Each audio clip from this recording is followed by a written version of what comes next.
ఒక pens sale చేసే అతను కొన్ని సిఆర్లో బిజినెస్ చేశాడు పర్ మంత్కి. చాలామంది ఇప్పుడు బిజినెస్ అనేవి they are running profitable business without using digital marketing, zero online presence. ఎలా సర్వే అవుతుంది ఆ బిజినెస్ అన్నవి? Good question Shiva. నేను చాలా మందికి చెప్దాం అనుకున్నా. బేసిక్గా అంటే డిజిటల్ మార్కెటింగ్ లేకుండా వాళ్ళు సక్సెస్ఫుల్ అయ్యి బిజినెస్లో because of networking. So networking అనేది ఎట్లుంటుంది అంటే ఇప్పుడు చాలా మందికి తెలియదు. అంటే ఇప్పుడు డిజిటల్ మార్కెటింగ్ తీసుకోవాలి, యాడ్స్ రన్ చేయాలి, బిజినెస్ అంటే ఇదే అనుకుంటున్నారు. బట్ దీనికంటే అండర్ రేటెడ్ ఒకటి సీక్రెట్ ఉంటుంది, దట్ ఈస్ నెట్వర్కింగ్. సో ఈ నెట్వర్కింగ్ ఎలా ఉంటాయంటే లైక్ ఇప్పుడు బిఎన్ఐ తీసుకుంటే, ఫర్ ఎగ్జాంపుల్ నేను కూడా బిఎన్ఐలో యాక్టివ్ మెంబర్. నేను కదా చాలా మంది సక్సెస్ అయిన వాళ్ళందరూ బిఫోర్ బిఎన్ఐ. అండ్ ఇప్పుడంటే డిజిటల్ ప్రెసెన్స్ ఉంది, దీనికంటే ముందు మనకు నెట్వర్కింగ్ అనేది ఉంది. సో కొంతమంది జర్నీ ఎలా ఉంటుందంటే ఓన్లీ నెట్వర్కింగ్లోనే యాక్టివ్ ఉంటారు వాళ్ళు.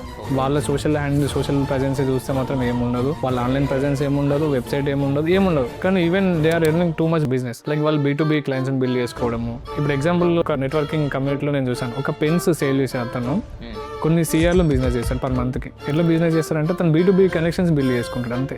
ఎగ్జాంపుల్ ఏంటంటే ఇప్పుడు 100 మందికి పెన్స్ అమ్మడం కంటే వాడు ఏం చేస్తాడు, ఒక TCSని టార్గెట్ చేసాడు. ఒక TCSలో డిసిజన్ మేకర్స్ ఉంటారు కదా, వాళ్ళని టచ్ చేస్తాడు వీడు. చేసి వాళ్ళ బ్రాండింగ్ కిట్స్లో నా పెన్ యాడ్ చేస్తాను. సో అట్లా డీల్ తీసుకొచ్చుకుంటాడు. దానికి ఎలాంటి సోషల్ మీడియా ప్రెజెన్స్ అవసరం లేదు, ఎలాంటి యాడ్స్ అవసరం లేదు, ఏం అవసరం లేదు. Purely purely networking.